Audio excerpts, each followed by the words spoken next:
for a few of you guys. I feel like everybody knew where to sit. Thank you. Thank you so much for being here. I'm Marianne Williamson. And as you probably know, I don't know what to do with you. They go like this. I'll sit up here. Okay, I know too.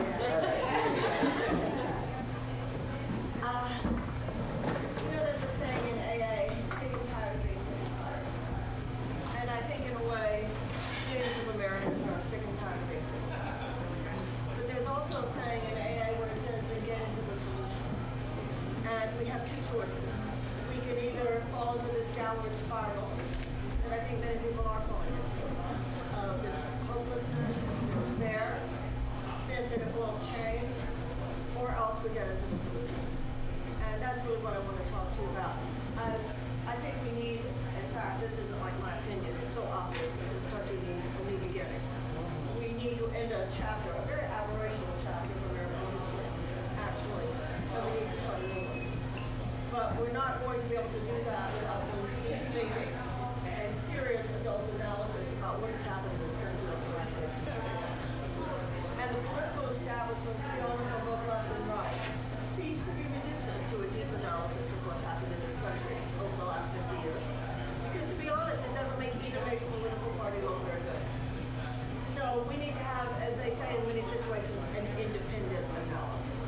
An analysis of what's happened in this country that is not filtered through the narrative of either major political party, but is filtered through the narrative of what we know to be true from our own understanding of American history, and most particularly our own experience of what's happening right now.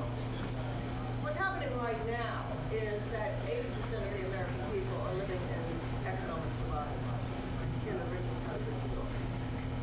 Now, just take that in.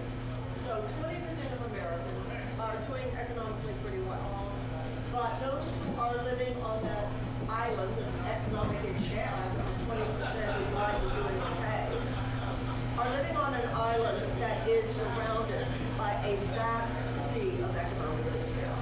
And a lot of that despair is here in New Hampshire. Well, I don't think I'm saying things that people in New Hampshire, or at this point any state, don't realize. And in that vast sea of despair, 1 in 4 Americans carry medical debt. 18 million Americans cannot afford to fulfill the prescriptions that their own doctors give them. 500,000 fall more into medical debt every year. 85 million Americans are either uninsured or underinsured. A half of our seniors live on less than $25,000 less a year. 12 million children go hungry. Now, I want to compare this to countries where they have universal health care. Because where they have universal health care, there is no medical debt. Now, but it's not only that in every other advanced democracy they have universal health care.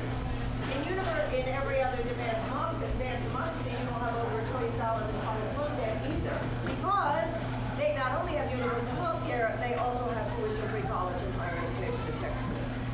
And in every other advanced democracy, they have free childcare. And in every other advanced democracy, they have paid family leave after the birth of a child and also have paid sick pay. And they also have in every other advanced democracy a guaranteed living wage. Now we've been trained to just acquiesce to a system in which that's not the case for us. We're told, even though we are the richest country in the world, that it's complicated. It's not complicated. Ladies and gentlemen, it's not complicated. It's corrupt. We don't have universal health care because of profit maximization for insurance companies and the way they own Congress. We have people rationing their insulin, which you don't have with universal health care, because of the undue influence of big pharmaceutical companies and the way they own Congress. We don't have the food with the purity that it should have. We do not have the water with the purity that it should have. We don't have the air with the purity that it should have because of the profit-making goals of big ag, big chemical companies, big food companies.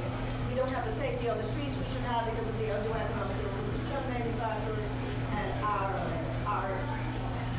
budget for defense is almost twice that of any other country at $858 billion.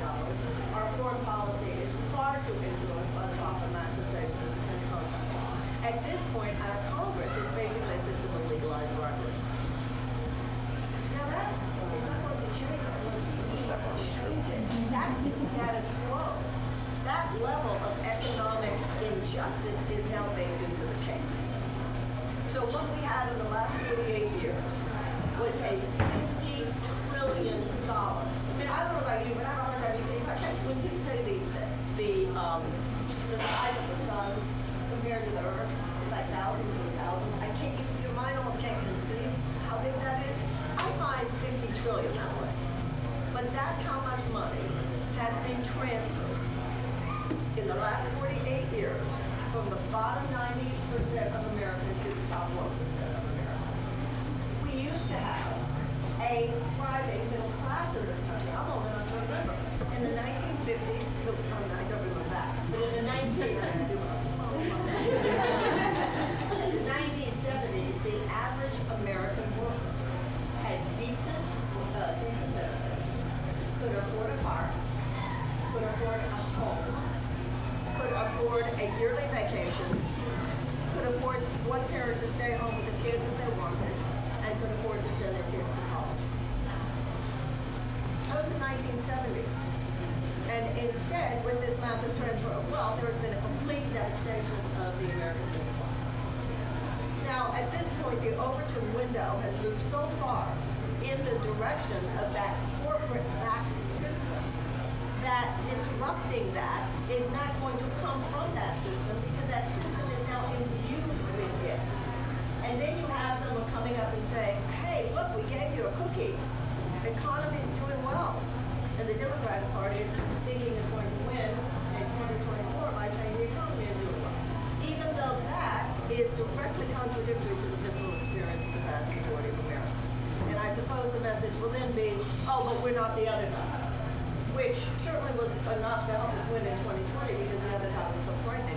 But I think at this point, even if it is that other guy, that alone, we're not him. It's not, can't be a winning message forever. Having beaten President Trump in 2020, Joe Biden made it so that we're not going over the cliff, but we're still 6 inches away from the cliff. And we're going to have to present to the American people, those of us who do wish to see the Democrats or anyone win against what I believe, whether it's Trump or DeSantis, this is not the old-fashioned kind of Republican. These are people who represent, I believe, the neo-fascist authoritarian threat, which would truly end our democracy. So nobody's doubting here how important it is that Democrats win in 2024, at least I'm not. But if we think we're going to win just by saying, oh, the economy is doing really good, it's almost an insult to people who are struggling to survive. Because they're not. And it's almost like we not learned anything from 2016. So the system itself, the status quo will not disrupt itself. The status quo will not disrupt itself, and if that's going to happen, it's going to be, as I said before, because we do. So that system says that someone like myself, someone from outside that system, should never be trusted because we're not qualified. So let's look at the logic here. Only someone who had a career entrenched for years in the system that drove us into a ditch should possibly be considered qualified to lead us out of it. Now, my qualification is not that I am good and know how to effectuate and perpetuate that unjust system. My qualification is that I know something about how to disrupt it. I've had a 40-year career working very up close and personal with people whose lives were in trauma and chaos. And whatever skill I have has to do with helping people endure such chaos and to transform it. And one of the things that I know you have to do is get really real with yourself and really look in the mirror and really be honest and really ask yourself, where do I not live on the principles I purport to stand on and what's really true. So what's going to happen in 24 is that a lot of people are going to be putting out some really, really big lies from the outside. And Democrats or anyone else will only win by telling some really, really big truths. And what the Democratic Party now does is the corporate Democrats, they tell some truth, but we need to tell the truth and the whole truth, nothing but the truth. And if we tell the truth and the whole truth, nothing but the truth, first of all, the American people will know that. The American people, in my experience, are tired of being lied to. The American people are tired of being told to expect so little. And the American people are waking up to the fact that we the people have been played. We the people have been played. And we've been played by an economic mindset that has had a grip on the U.S. government. You can call it neoliberalism, you can call it trickle-down economics, free market fundamentalism, you can call it hyper-capitalism, unregulated capitalism. I don't think it matters so much what we call it. We're realizing it's the underlying cancer, because it is the idea that first you take care of short-term profits for huge corporate entities, such as those I mentioned, and then you do what you can to take care of the health, well-being, and safety of the American people on the planet. Excuse me, that's not the way it's supposed to work. That is not the way it's supposed to work. And in the Declaration of Independence, it says that God gave all men inalienable rights of life and liberty and the pursuit of happiness. And then it goes on to say that governments are instituted to secure those rights, not thwart those rights, not undercut those rights, not diminish those rights. Government is here to secure those rights, and then it says, fourth major principle of the Declaration of Independence, that if government is not doing that job, it is the right of the people to alter it or to abolish it. Now, I'm not suggesting we abolish it, but alter it, damn right. And I think now, because I'm not sure how many more chances we even going to have. See, what Franklin Roosevelt said is that we would not have to worry about a fascist or a communist takeover as long as democracy delivered on its blessings. That's the bigger problem right now. The reason we are vulnerable to a fascist takeover is because democracy is not delivering on its blessings. What, you say to these young kids, I've heard friends of mine say, the problem with today's young people is they don't respect capitalism. And I've said a couple of times, maybe if they have some capital, they would. How can you be a capitalist? You don't have any capital. Do you think these young people are enjoying living in their parents' basement? I can't even imagine, to be honest. I see some young people there. I can't even imagine in my 20s having $40,000 in college. And yet, we have something like $985 billion worth of personal finance. The American dream used to be to have a home. The American dream now is for tens of millions of Americans that they would get out of debt before they die. And then we wonder where the mental health crisis comes from. I love that. Where did it come from? Oh, I can't even imagine. Maybe living with economic anxiety and despair chronically for year after year after year after year. On one hand, we call these things death by despair. Well, the system doesn't want us to ask, why are so many people desperate? And now I'm not saying that the economic factor is all of it. But I am saying that the economic factor is a lot of it. And even if you talk about lack of community, lack of parents spending time with their children, so many of the things that are the teardown of American society, even there, you can usually see the tentacles of an unfair capitalism, which is just eating into every sector of our lives. So I believe that if we are seriously going to make an economic U-turn, which is what we need to make in this country, we need to make an economic U-turn. I agree with the words of Franklin Roosevelt when he said during the Great Depression, we must become fairly radical for a generation. But what is considered radical, once again, it's radically American. Yeah, I'll tell you what's radically American. The idea, as Lincoln said on the battlefield at Gettysburg, that the men who had died for the Union had given their last full measure of devotion, he said, so that a government of the people and by the people and for the people would not perish from the earth. And so I'm saying to you, as Americans, we need to face the fact it is perishing now. We are not currently a government of the people, by the people, and for the people. Just saying that doesn't make it so.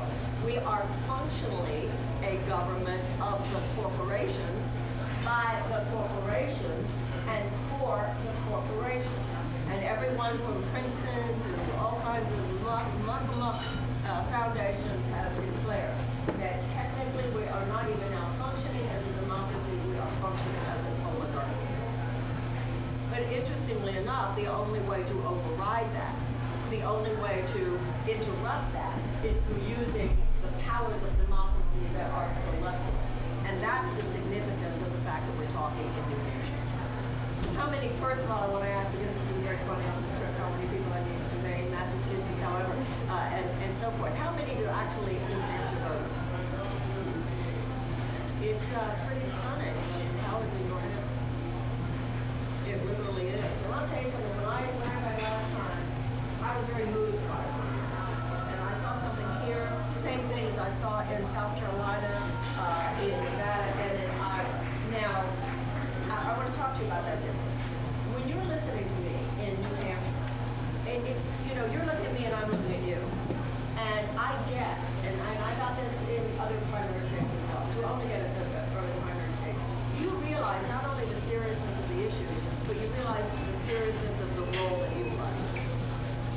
Whereas if you're talking about these things in New York or California right now, people realize it's serious, but the most they can do is give you a donation. You know what I'm saying? They can't, whereas here, this is it. And it's also not an accident that the DNC is trying to push you aside. The DNC is trying to push you aside because you're known to be open to independent thinkers and progressives, and the president didn't do well.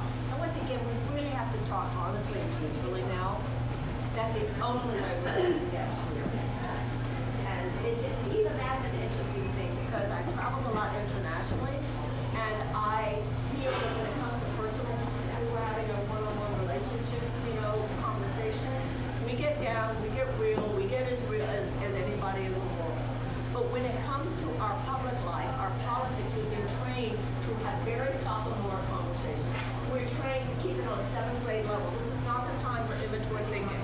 This is not the time in American history for us to go ditzy and dumb. And the system prefers that we do, because then that makes us vulnerable to their assertion that they're the grown-ups. They're the grown-ups. They're the sophisticated ones. Yeah, they're so grown-up and so sophisticated that they did it wrong. They're so grown-up and so sophisticated that they got it wrong. Now, it's true that Washington, D.C. is filled with political car mechanics, and some of them are very good. I'm not a political car mechanic, but the problem is not that we don't have enough technicians. The problem is that we are on the wrong road. The problem is not that we need more technicians. The problem is that we need some vision. And we need really the vision that supposedly is the real American vision, is that all people matter. God created all men equal.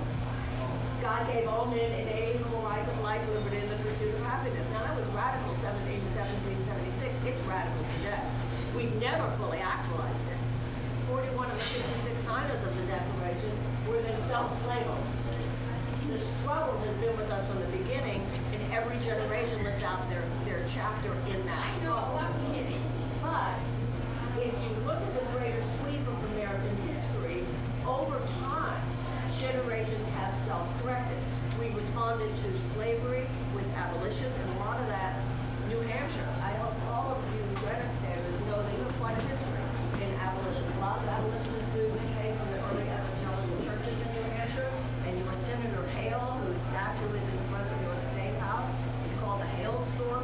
He was the first U.S. senator being totally out there as an abolitionist.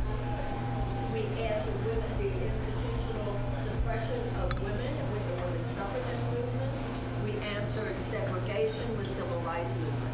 So over time, our ancestors have risen up when necessary and pushed back against forces that, to be honest, are not that different now.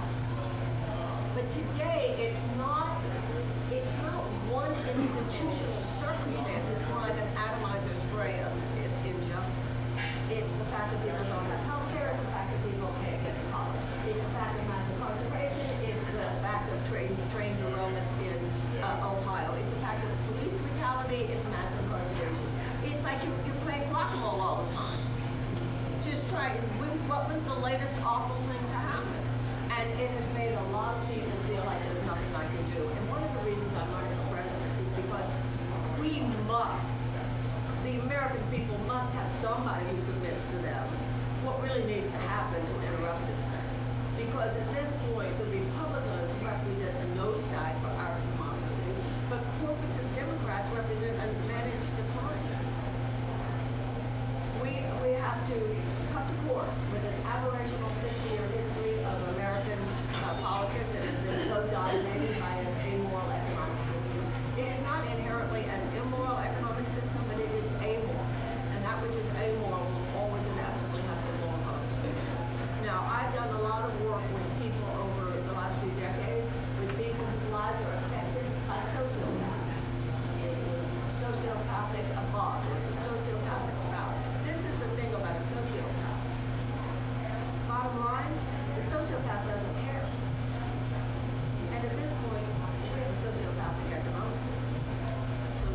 Southern is going to give $7.6 billion to its stockholders and is planning to give $6.5 million to the community, to the people in East Alabama and Ohio, whose medical problems over the next few years will far exceed 6.5. It doesn't care.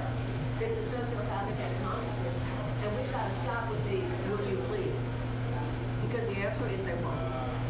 And I'm sorry, I don't want to take hot shots at the president, because it really isn't about the president, it's about the system that is represented there. It would be any corporate Democrat, to be honest. But what that system in the Democratic Party does is it figures out how to say the right things. So that's a real gaslighting. So the president will say things like, climate change is an existential threat. Okay, then why did he give more oil permits than Trump did? You say it's an existential threat. Really? Then why just even this week you approve the Willow Project, which is further fossil fuel extraction in Alaska? You've given, it's a real existential threat. Really? Well, the Green Energy Investment and the Inflation Reduction Act, well, very nice, very good, is 5% of the money that's given in this year's defense budget, and U.S. Defense Department is the largest institutional emitter of greenhouse gases in the world. Right? So you say when you're running that you're going to give a $15 an hour minimum wage hike. Okay, great, you give it to federal workers, and then once the parliamentarian says it's not okay, the parliamentarian who has no authority, you just hide behind the skirts of the parliamentarian. What, do you think Republican Congress or President would ever hide behind the skirts of the parliamentarian? And on and on and on. You say that you're going to cut the, just alleviate completely the college loan debt. That's exactly what's going to happen. Making it means tested, making it just 10,000, whatever, is what gave the opponents of it the room and the time to wage an effective operation. So at this point, I don't even think that's going to win in 2024. But I think the bigger point is not just that it won't win in 2024, even if it does. It's still a society in decline in that the majority of Americans, 64% of Americans live paycheck to paycheck, 60% of Americans cannot afford to absorb an unexpected $400 expenditure. Here in New Hampshire, I know you know this, we know that cancer rates are among the highest in the country. The pediatric cancer rate is the highest in the country. Obviously, addiction, deaths by despair. So nobody, that's where I sense the difference now. Americans are like waking up to something's really wrong here. Why should this be the case in the richest country in the world? Well, it's the case in the richest country in the world because all the money is being sucked from others. And that's now baked into the cake. And it's baked into the cake with tax policy, baked into the cake with constant deregulation, it's baked into the cake with the demonization and suppression of unions. My God, a Democratic president siding with the railroads against the workers who just want sick pay. But he says what a labor president is. And what American people, I'm not even worried about people voting for the Republicans in 2024, but I'm very worried about people staying. And that will lose it. Young people don't even have an, see, I have an institutional memory. Some of us in this room have an institutional memory of a time when, okay, it wasn't everything we wanted, but of course we're voting Democrats because, we all know that the Democrats at the highest level. Young people haven't seen any difference in their lives between what the Republicans have done for them and what the Democrats have done for them. And what they've seen coming out of Washington more often than not are policies that actually support them in their efforts to actualize their own God-given potential and actualize their dreams. So, really over to you, New Hampshire. And I mean that. Oh, thank you so much. I mean that very literally when I said over to you. If there's going to be disruption, and the DNC knows that, that's why they're trying to stop. But you're going to have your primary anyway. Now, I don't know what other candidates will be coming. It's called democracy. This is not 100 years ago when a bunch of men are supposed to sit around a table and smoke their cigars and figure out who they think the candidate should be. It should be the voters who decide. And I think at such a time as this, the idea of limiting your choices. People tell me, oh, well, the narrative is that if you run, that's making it easier for Republicans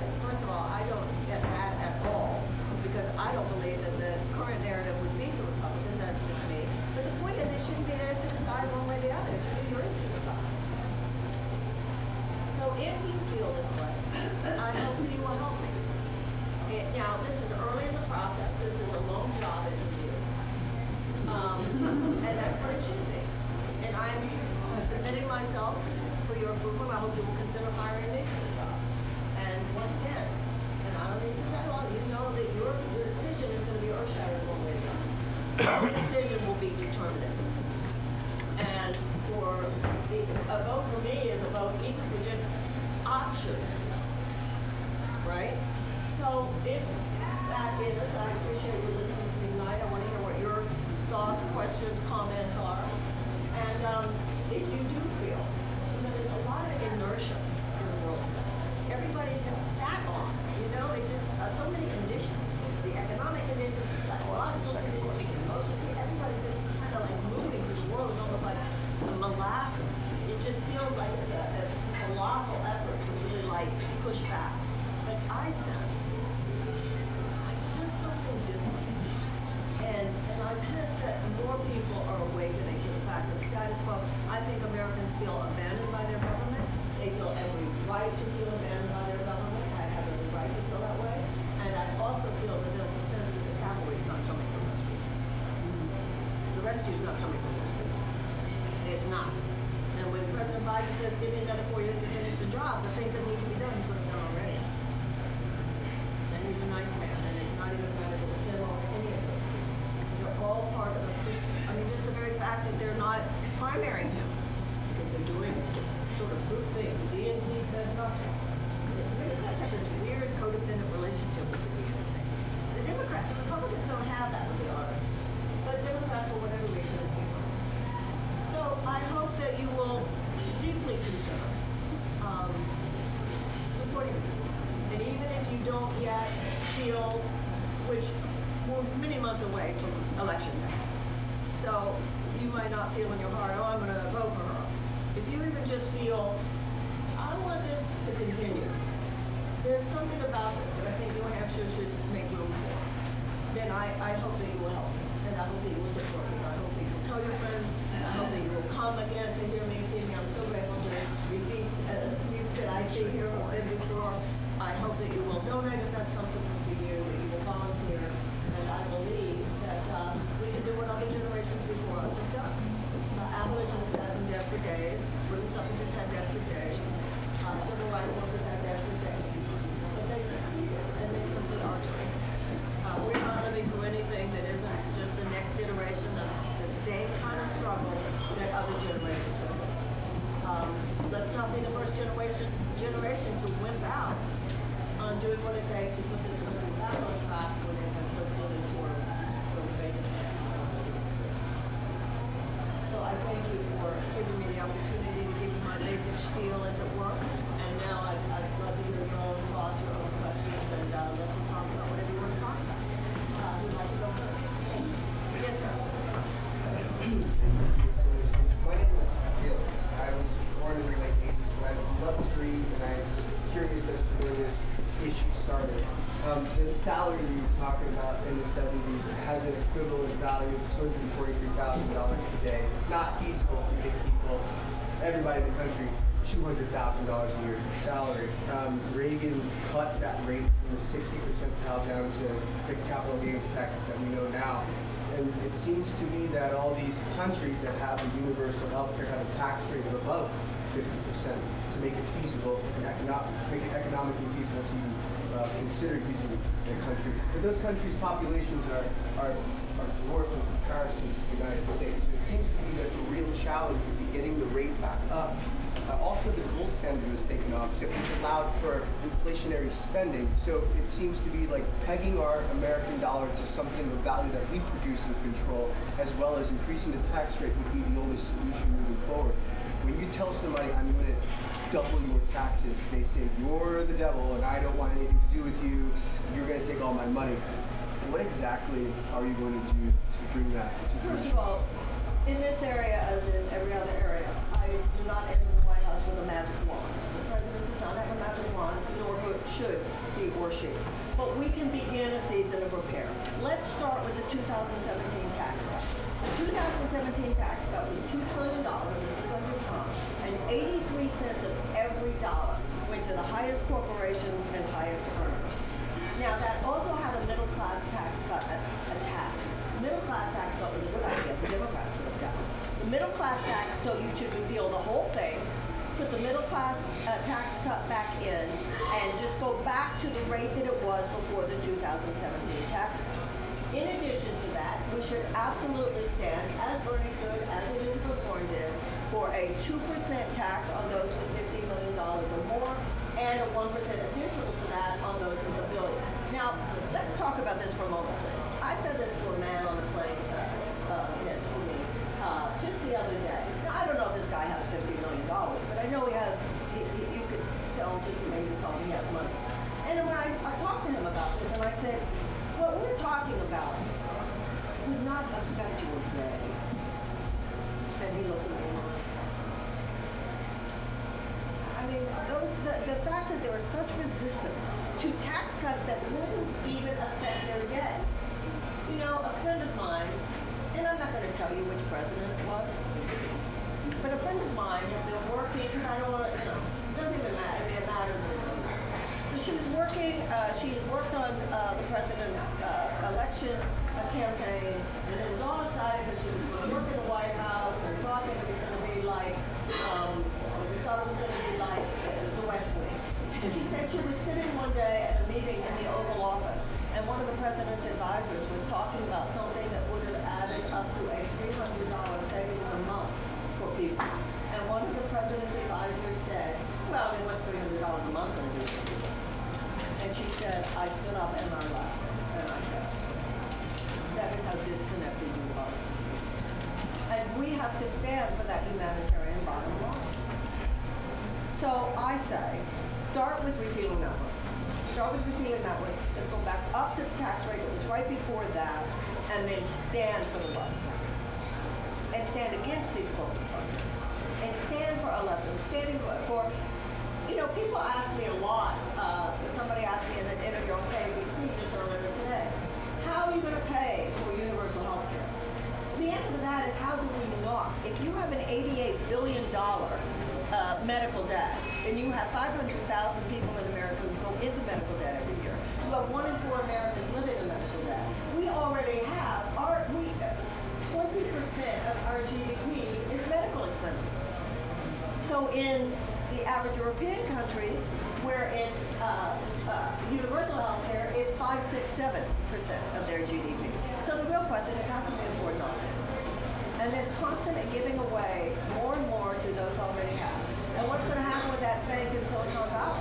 So all the big, all the big economic forces are now saying, oh, we have to bail out those investors. Now, I'm not saying that those investors should not be made whole. I'm not even saying that. But these are the same forces that say, oh, no, we can't bail out these kids who have these college loan debts, but you can bail out a bank. And that's the way it is, and that's not the way it's going to change. So you know what, we're going to go in a different direction because we say so.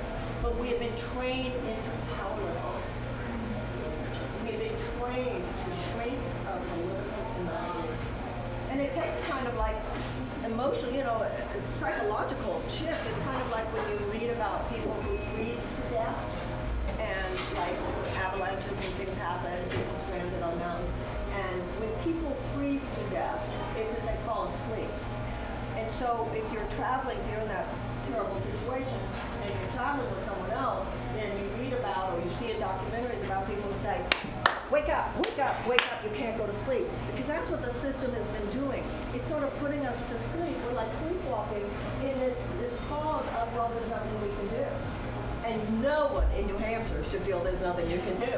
Because you're actually among the very few who can. Does that make sense? Yes, sir. In the back there in the year.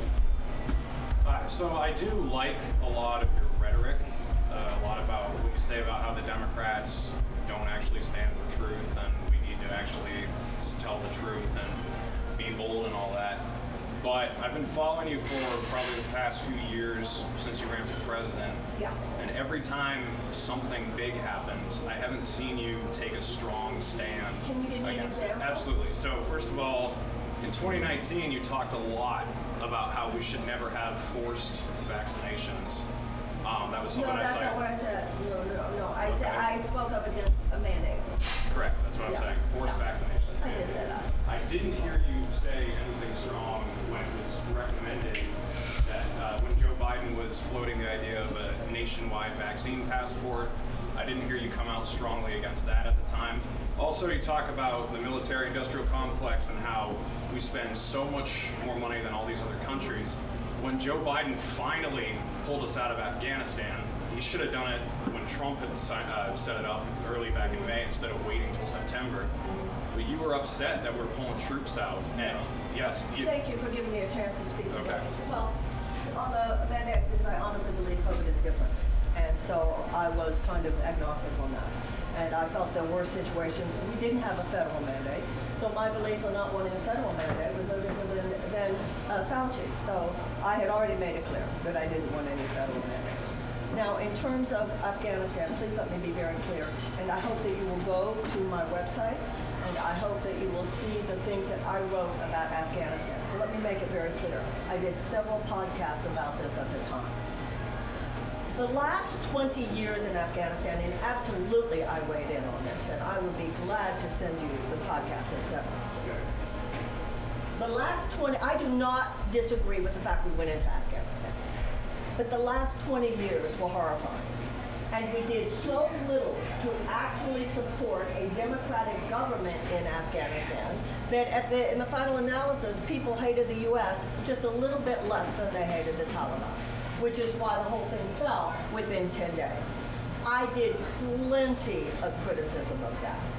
When the president finally pulled out, I know a lot of people on the left love to say, oh, well, there was no easy way to do it. There sure as hell was a better way to do it. And I'll tell you that better way to do it was prioritizing those women.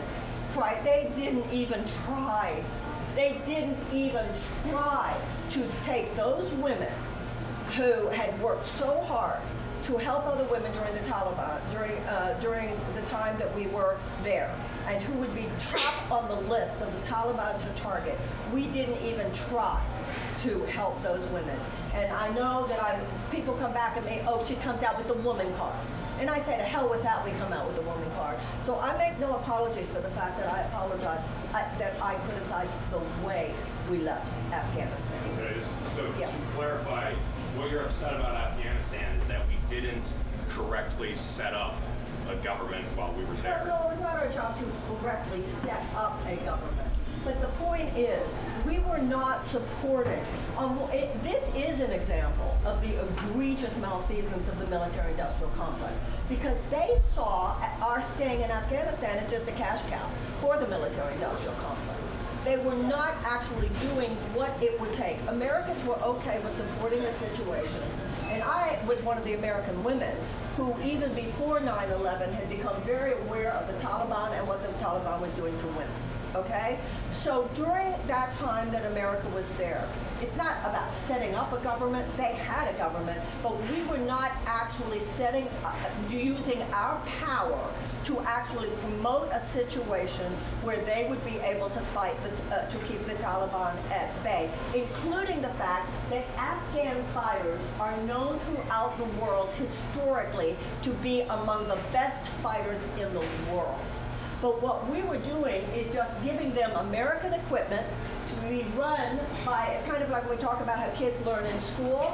So instead of saying to the Afghan people, how can we best support you in being able to handle this by yourself, we just wanted to, quote unquote, support them by buying arms from Raytheon, Northrop Grumman, and Boeing that would be in service to our military establishment, our military industrial complex, rather than in real service to Afghanistan. And I said that plenty. And what I find is I will make one tweet, and people say, oh, that's our policy. And one tweet, well, no, I said a whole lot more than that. And if I can have, in fact, I don't have my computer here, but if I can have your email, I'll be glad to. I did several podcasts about this, wrote several articles about this on my Substack, and I will be glad for you to see it. I feel I had a very nuanced policy and position on Afghanistan, which I stand by to this day. Anybody else? Yes. Excuse me, my name is Debbie, and this might come across as egotistical, but that isn't my intention. But I personally, single-handedly, in the state of New Hampshire, has taken on the town of Rye. You've taken on? The town of Rye, it's the town of Rye, New Hampshire, it's on yes. the coast, with the millionaires and the billionaires, and I'm being serious. My family had a house there since 1929 to 1985. My grandfather spent $1,500 for oceanfront property. And so anyways, there's a lot that I want to, but I'm trying to condense all of this, but give you a little bit of background. So that was my beach, you know, and now in 1985, the taxes were so high. At this Walls Sands Beach, they were just summer homes for the most part. They weren't the, you know, multi-millionaires. They were average middle-class people, hardworking people, cared about their family. It was incredible, incredible. And so then the houses had to be sold off because the taxes were too high. One by one, those homes were torn down, the mega mansions were put up, and all hell broke loose with contamination and pollution and greed and arrogance and entitlement. And I was that voice alone trying to overcome all of these billionaires and millionaires who, you know, did not say nice things about me at all. Well, we want to applaud you. So there was a super fun site, the biggest in the country, in Greenland, Rye, and Northampton, New Hampshire, and they did nothing about it. The air bases, there were 300 companies dumping toxic waste, like 90 tons a day, and it's too complicated. But anyways, they didn't take care of it. Then all of a sudden, a pediatric cancer cluster developed. You mentioned about the high rate. Yes. And so I became very involved with that. And you know what the solution was? There's no connection between this toxic waste and the cancer. And it goes on and on and on and on. And then what they did was they allowed people to come in, build the wetlands, whatever they wanted, they got. And now the drinking water has to, I'm going to start crying, the drinking water has to be boiled. The sand the kids are playing in is toxic. The ocean is now contaminated. It's once a beautiful, sought after, beautiful sea goes down that now is so contaminated. And I'm a stage 4 cancer survivor myself. And I was still fighting the fight, you know, pretty much alone. And it's like, but what happened was, and this is the point I want to bring out is that in my experience with interacting with all of these people and getting, you know, like, they call me divisive. But I was speaking the truth, and I wanted to be the voice of the people. Right. But it was almost impossible to rally people together. And I think that's my personal experience with 12 years of doing this, Right. is that how do you get, like, the middle class? They just forced all these wonderful people out, and they, you know, and now it's contaminated. And so, You know, one of the things that we need to do, each of us, is take personal responsibility for the fact that in many, many ways we let it get this bad. And many of us are realizing that. People who realize that their disconnection from the political system might be something which, if they had it to do over again, they would have been more involved 10 years ago or even 20 years ago. I think a lot of that is going on. So you were doing that at a time when you were a lone voice. One of the issues is a feminist issue for me there, because in the 1970s, the sort of realm of feminism that I was schooled in, there would seem to be more of an understanding that sisterhood was an essential factor, and that none of us were going to get there unless all of us got there. So if you saw a woman out there trying to do something, it was almost an immediate reflex, help her. Now, it's, oh, whatever it is, right? I like to think it might be different now. And I know what you feel like, what you have felt like, with some of my own career seeking to make political, economic, or social change. But I'm sensing now more people realizing, you know, this isn't going to happen unless we all get together and work on this. Also, I want to say something else about that. I just finished a book by John Meacham called There Was Light, and it's about Lincoln during the Civil War. And one of the things that was really interesting to me, something that I never really thought about so much before, was that reading this book clarified for me the difference between a provocateur, an activist, and a politician. The provocateur is usually lonely. because the provocateur is saying it before there's much of an audience for it. That somebody has to go out there and say it before anybody else is ready to hear it. So the provocateur is someone who, in retrospect, is seen to have been right, but who, when they first are saying it, probably does not receive the kind of alliances and solidarity that they would wish for. Twas always thus. Then the activist is someone who comes along in the next stage and says, we're going to organize and activate and make this happen. The politician is someone who comes along and says, we're going to effectuate it in public policy. Those are three different roles. And one of the things about this book that was really fascinating to me was that Lincoln was not a provocateur about slavery. And even when it came to activism around abolition, he was a long time with maybe we can compromise. Now, he was quoted, this line blows my mind because it sounds like such a modern statement. He did say when he was a younger man, and a lot of the people who became abolitionists had either traveled to the South or also with them slave trading in the North, obviously, had a personal experience of seeing, actually seeing, and are forever changed.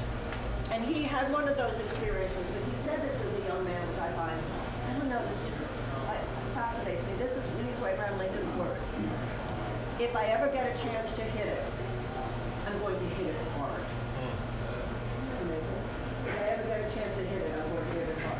But he didn't hit it until he had a chance to hit it. He wasn't the provocateur. He wasn't even the run-of-the-mill abolitionist.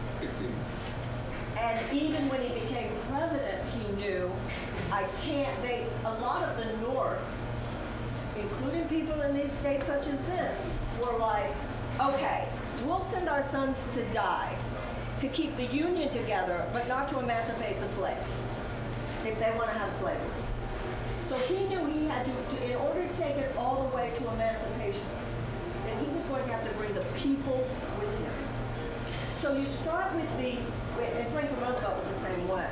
They build the emotional connection with people. So I just thought that was so fascinating. So you're a provocateur. You're in that stage which is usually lonely. We are now entering a phase of greater activism, where more people in a room like this would be liable to say, can I help you with that? And I hope people will. I hope people will come up to you at the end of this meeting and say, is that still going on? Is there anything, what organization can I be part of to work on the toxic dump? Because we all know about the pediatric cancer. So we're entering now the phase of the greater activism. And then you need the politicians who will come, hopefully John, hopefully myself, who will have a chance to say, okay, we're going to take this into the realm of public policy that needs to change. Yes, sir. So you speak of the provocateur there as somebody who is beneficial to the political class and keeping them accountable, motivated, and moving forward towards the goal.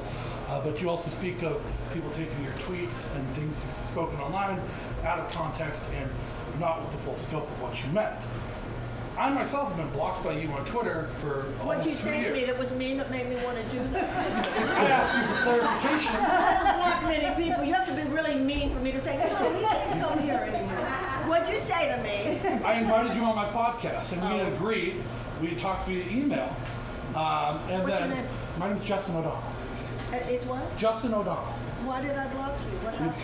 You blocked me because, I don't know. I asked you a question on a public thread to clarify a point you had made about why you wanted troops sent back to Afghanistan.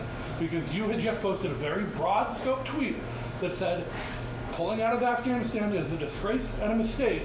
We owe it to the women to go back. And I asked for clarification on that, and you just blocked me instead. Well, now, my question is, if you're someone who has the temperament where you can't handle engagement with good faith provocateurs who aren't even your enemy on a social media platform such as Twitter, how will that reflect upon your ability as president to handle not good faith negotiations with terrible people in the world, such as Vladimir Putin and Xi Jinping, who do wish harm upon our country? I hear you. Well, first of all, we don't have that text thread here to look at. So it's a little bit of your work. I mean, I hope that it wasn't just, if I just made an impulsive blocking of anyone who disagreed with me on Twitter, then I would have no Twitter followers. So I assure you that. If I don't know what happened in that particular one. I do know this. When the announcement was first made and it was first announced how they were going to do it, I did have a strong reaction about the way they were not prioritizing women. I also was in touch at that time with women from Women International, etc., and I knew what was going on and the panic that was going on with women. And I think I did overreact a little bit, like, just say some truth, you gotta protect the women. Right, you know, I think I did actually at that time. But when I got some really mean response, and like what you just said was a good faith question. If it was a good faith question, I like to think, I mean, I get good faith questions a lot. I respond. I like to think that I would not be responding, you know, blocking you if it was. So if I misunderstood, then I am sorry. Emotions certainly were high at that time. And I did feel that there was this kind of lefty disregard for what was going on with the women there. Everybody was so excited that we were leaving. Of course we needed to leave. We needed to leave 20 years ago. But how we left, particularly in regards to women, was very significant to me. But I'll certainly unblock you if you want.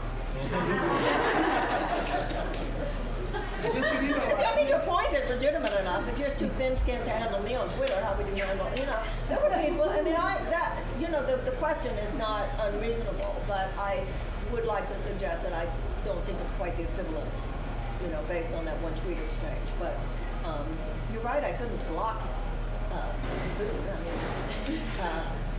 Go on his podcast, hash it out. Pardon? Go on his podcast, hash it out. You know, Yeah, well, okay, if you'll be, will it be a fair conversation? Absolutely. All right, then I will unblock you and we'll have that. He's a veteran of the Absolutely. Afghanistan war. Thank you. He's a veteran. A veteran. He's a veteran. Are you a veteran of the Afghanistan war? Then I think we'll have a really good conversation. And I'd be glad with both of you. I would like very much to show you the material that I wrote on my Substack and the podcast that I did have. And hopefully we will get past Twitter exchanges and be real. Thank you. Thank you very much. I am also a combat veteran of the Iraqi and Afghanistan war, and I actually disagree with your point. So if you want to include me in the mix, I have no problem to Interesting. because I agree. Actually, my reason of not wanting us to pull out, I wasn't even aware of the women.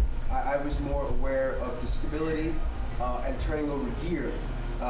It's funny when we have to get rid of our gear and we're taking our rifles and we're smashing in the front of buttons and radios inside of these Humvees, inside of these APCs, inside of this equipment, and that's what we consider destruction of GOTS, government off-the-shelf gear, and then we're handing all of that stuff over to the enemy, who we just spent the last 20 years fighting, who essentially made my 4 tours irrelevant.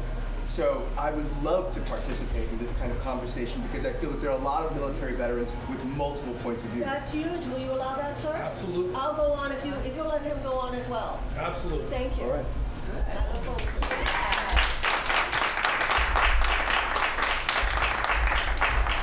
Yes. Okay, mine are very different from what's been coming up. I was a public school teacher for... Well, I'm coming closer. I can't hear you, so I'm coming over Okay, here. I was a public school teacher. I'm not a retired public school teacher, and my concern is what's happening to public schools and the destruction or the destruction of public schools, the attempt to privatize them. And the other issue I have is immigration. I work with immigrants who are newcomers to this country, and I am devastated by what is happening, and I wanted to hear from you, your points of view on how we can shore up our public schools, how we can help them to become what they were, why they were, started, and also what to do about the immigrants that are coming here because of real issues and trauma and the treatment that they get when they get here.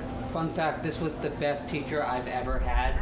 She is an amazing public school teacher and has been a role model in my life. So. Thank you. I have another fun fact too. Susan and I graduated high school together. 1970, and we're all 70. Dragon. Okay, so there are two conversations here. Although, much like I talked about earlier, these things are all united in the sense of the economic mindset that is behind the thinking, driving these policies that we are so concerned about now. In the early days of the Republic, schools were called common schools. And they were called common schools because it was understood. It was part of the it was considered part of the social contract. Schools were the places where we all found our commonality, right? That was never fully actualized, obviously, but it was understood that it was important. Public schools were important not only because of the guarantee of education, but also as a great harmonizing and commonizing element. You're right. We're living at a time, this neoliberalism that we've been talking about here wants to privatize everything. They basically want to dismantle government. So the idea is, and that's what you have even with a lot of the free staters here, they want to get into your government in order to dismantle government. I mean, it's really astonishing, actually. So what you're talking about is the fact that the public schools are a bulwark, not only of teaching people critical thought, theoretically, but also allowing people to know one another. Okay, you're absolutely right. There is a great drive to destroy public education in America today. And for that very reason. We have a system today, if we're going to be blunt with each other, we're going to put it on the table, we have a system of economic royalism. That's what Franklin Roosevelt called it. And it is a system that basically makes everyone but those in that system into a level of economic serf.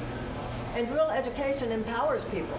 So there is a real desire to not particularly empower people, and education is one of the ways you do. I mean, it's not an accident that enslaved people were not allowed to be educated. Now, I'm not comparing not allowing enslaved people to be educated to the system as we have now. But it is basically an authoritarian drive and trend to undercut the basics of an equal and equitable society. So now what's happening in New Hampshire, I have to tell you, is particularly terrible. Jonah Wheeler here, who is one of your state reps, was telling us stories the other day about $15,000 going into a voucher to parents who aren't even held accountable. There's no way to know if they're even teaching their children. So I think this is part of a larger conversation that goes beyond education, that goes into, in my mind, to the whole idea of what is happening to children in America. I think we need, one of the things I talked about last time and that I feel strongly about this time, is a Department of Children and Youth. You know, a lot of people argue that the biggest collateral damage to neoliberal economic philosophy is the earth and the way the earth is treated. I think the biggest collateral damage is America's children, because they're too young to vote, so they're not a constituency. They're too young to work, so they have no economic leverage. But they too are citizens, and they too have the right to life, liberty, and the pursuit of happiness. We have so many millions of American children who go to schools where they don't even have the adequate resources to teach the kids to read. If a child cannot learn to read by the age of 8 or 10, then the chances of high school graduation are drastically reduced, and the chances of incarceration are drastically increased. So I want a massive transfer of resources into the lives of children like 10 years and younger. Because we now know things about what happens in the brain, like early childhood. We know much more than we knew even 10 years ago. I mean, every day they're learning more about the brain. That's the new, that's the real new frontier, it's the human brain. But particularly neuroplasticity, et cetera, of children. In South Carolina, and I'm told that these schools exist in other states as well, in one other state, but I don't know the other state. In South Carolina, they have what's called the Governor's Schools. And there's the Governor's School of Math and Science, and there's the Governor's School of Humanities and the Arts. And they are these incredible places. They are public schools, but they only take 250 students, and there is major, and they are boarding schools, and there is a major competition for these schools. You walk down through the hall in this place, and you go, I want to go here. The unbelievable, they are palaces of learning, they are palaces of culture, they are palaces of the art, there are even palaces in the food that these kids eat. Every school in America should be that. But that will take a tremendous change in the way we think. We have been trained to think this government should be run like a business. No, it shouldn't. It should be run like a family.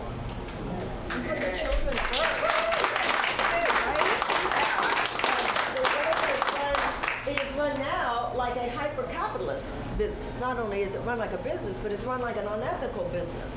And of course, children, those who cannot contribute, and that's not only demonstrated by the way our children are underserved, but also our seniors.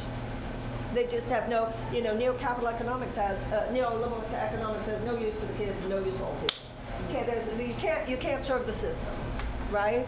So it's going to take someone who makes that massive argument. The children, if you look at in indicator after indicator, we are way down there in terms of so many of the factors that create a healthy, vitally healthy child.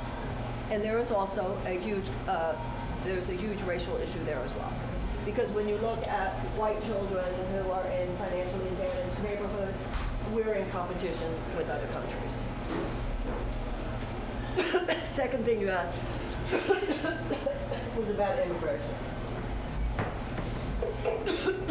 A lot of people here might not be aware, Ronald Reagan gave amnesty to 6 million people. During the 1970s, and I'm as shocked as anybody here that we're nostalgic for the 1970s, but during the 1970s, all you had to do if you wanted to apply for citizenship was walk down to the registration office.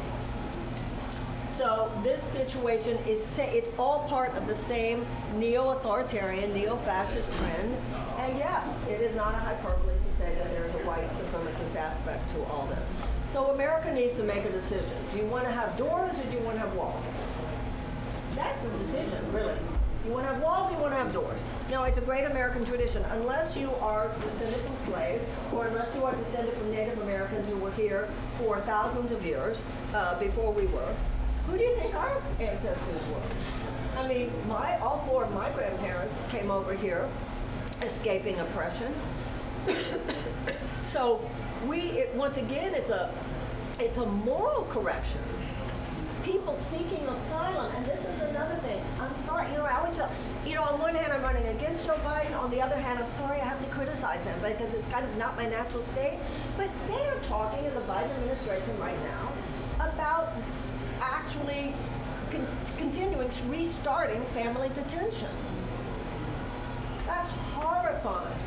And yes, would it take not only more judges, it's not just a matter of more judges either. I was reading a story the other day. So there used to be these 8 immigration judges down in Houston. Well, they've increased it now to 40 judges. But that didn't really solve the problem from what you and I would say to be the problem, because those judges are just using their judgeship to deport people and very little to actually help people make it away again. Also, if you just look at statistics, you look at the role of immigrants in this generation as much as any other, to be honest, they bring us more than we bring to them. I mean, the lifeblood of this is, if any of you have ever been, and I was raised that way because my father was an immigration lawyer, anybody here ever been to one of those ceremonies where people become citizens? They're so touching. What they have to learn, the American history they know, is more than most of us know. And so our hearts are so wounded, and there's a mean-spiritedness that has come upon us. That's not the way out of this. Mean-spiritedness is what got us into this. Mean-spiritedness is not what will get us out. And I think all of us, no matter what our politics, on the left or the right, have to check our own internal authoritarian. None of us are perfect. And a lot of us have to check the way we feel about people who disagree with us. So that's the deal. That's how I feel about the schools, protection of the common schools. Now, having said that, I do think parents should I have no problem with parents having choice when it comes to the different kinds of schools, the charter system, if it's done correctly and does not suck resources out of the public school system. But there's some very nefarious stuff going on with this homeschooling. They have uncovered these homeschools in Southern California that are literally Nazi schools. So obviously, did you read about that? Yeah, in Southern California.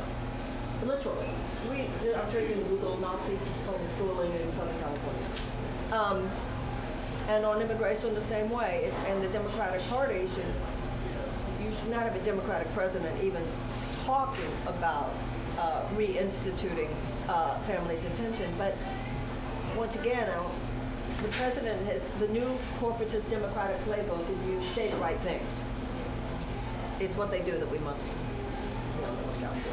You're right, the trauma that people are experiencing, and also I think a lot of Americans are sophisticated enough to recognize that it was our own policies in Latin America for decades that actually contributed to some of the economic hardship that people are running away from. Thank you. Thank you. Anybody else? Yes, ma'am. So my name's Natalie, and I used to work for the nation's largest insurance company. Okay. And so being on that side, I definitely got to see how much our system needs to change in terms of medical care. And you know, I think that it's very nuanced. We need to have conversations with providers. Yes. There's aspects there with the pharmaceutical companies, of course, with insurance companies, because they have technology and capital to, you know, in terms of working the system. And I see Medicare or the Centers for Medicare and Medicaid Services, they're obviously leading a drastic change in the infrastructure to be able to handle universal health care. So I'm just curious, what would your rollout plan be for implementing universal health care? You know, I took a journey myself because even in 2020, I thought that Medicare and Medicaid could be fixed and that could cover the problem. I've completely made my way over to the idea that only universal health care will be able to fix the problem, only a Medicare for all type system. Now, you and thousands of other people, I don't know if you said you still work for a church? I do not, Okay. no. But thousands of people do. So there is a phrase often used, which is just transition. So when people talk about moving from into a universal healthcare system, we must make a just transition. We must make a just transition from a dirty economy to a clean economy. We must make a just transition from a war economy to a peace economy. Why do people use that word just? Because they're referring to the thousands of people who make their living right now working for insurance companies, who make their living working for big oil, who make their living working for defense contracting related industry. So a just transition. What you say is true. It is you. What my argument is, we're going to have to make these changes. They're not going to happen immediately, but let's get started. Because, you know, like the president saying he's going to fix Medicare, that there is no ultimate fix. So it's going to have to be wise. It's going to have to be responsible. I think also with a president who is explaining to people what we're doing and how we're doing it, who will recognize, wait a minute, yes, we need universal health care, but we're not going to let those thousands of people who work for the insurance companies just fall through the cracks. That's not fair and it's not right. Now, a lot of the jobs that are within the insurance industry, like any of these others, can make lateral transitions, right? But there needs to be a system which ensures that those lateral transitions get made. And it is the proper use of government. This is moving, we're talking about taking a very big ship and turning it around. I'm talking about we're talking about a very big ship. This is not just a little bit to the left or a little bit to the right. We got to make a U-turn. This situation has gotten so bad. But it cannot be done immediately, and it must be done very responsibly. But there are people in this country who have the expertise and have the skill. It would be enormous. Well, we fought World War II. We can do enormous things, right? So you're right. But let's get started. It's simple. The system as it is now, it's dinosaurs. And these are huge changes that have to be made. The New Deal was a huge change. Fighting World War II was a huge change.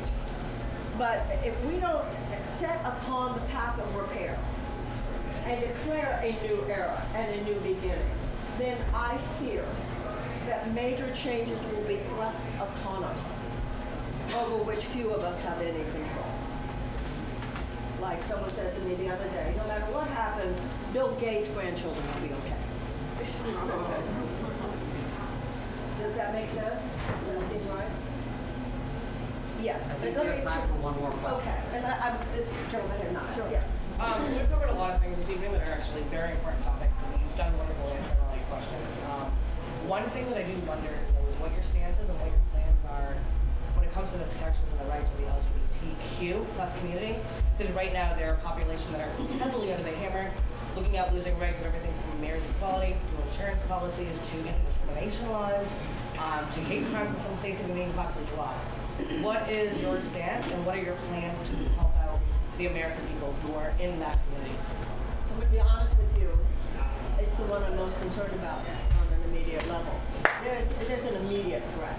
There's, even here in New Hampshire, Jonah, Maria was saying that there's actually a bill in the New Hampshire legislature, am I correct, that would take transgender children and put them in a different part of the classroom? That is correct, absolutely. And then in that same bill, it would prosecute teachers who try to protect those same trans kids. They would be charged $2,500 if they didn't. And of course, in Florida and other states, they're actually talking about taking children away from parents. I will be speaking at East Tennessee University at the end of the month because there will be a protest I'll be speaking at because on April 1st, they're actually putting into effect, they're outlawing drag shows. I mean, it's the most ridiculous thing. I think that's the point, ladies and gentlemen, and anyone else. This is not a threat that is coming down the road. This is now. This is simply, the rehearsal is over. There's no more grace period. This is not a moment for any of us to sit this out. Now, as with these two gentlemen in my conversation, we might not agree on every little thing, and that nobody has a monopoly on truth. And part of the conversation is, you have the conversation, everybody puts their eyes on ideas on the table. Everybody has some aspect of truth, and you come to something higher. But we can't disengage. Not now.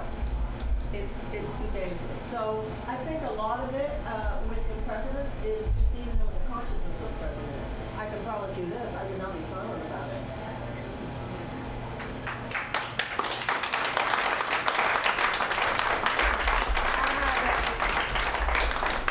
I have a transgender nephew and Aria is much happier as I was very critical. So I thank you very, very much. I want to introduce you to Cairne I don't know what Pokorney.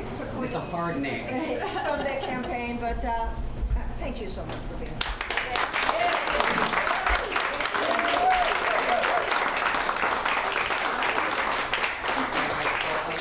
Thank everyone for coming out tonight.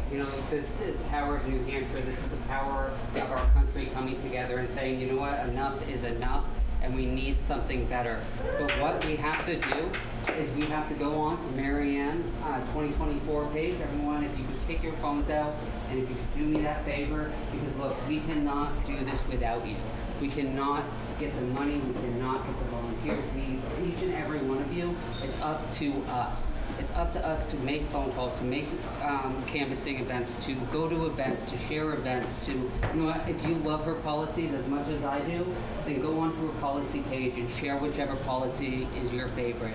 But the thing is that we have to be vocal because they're going to try to paint her as someone who's not serious, but I know she is serious. And I know as a young Democrat, as a transgendered man, as someone who is passionate that we need change. I believe in Marianne more than anything else. I think we need her and we need her leadership. So please, go on to Marianne 2024, donate $1, $2, $100, whatever you can do. We need it and we need your support. So at the end of the day, it's you guys that are going to make the difference. Now wait a minute, I want to say one more thing. Are there people here who would be voting for you on this week? So I have an election in Derry, so if there's any Derry residents. What position in Derry? I'm sorry? What are you running for in Derry? I'm running for the Derry School Board. Good for you! I don't know the person that you're running against, so you got my vote. Derry, right? Yeah. So at Catholic Church, polls open 7 to 8 p.m. Good luck. Well, please.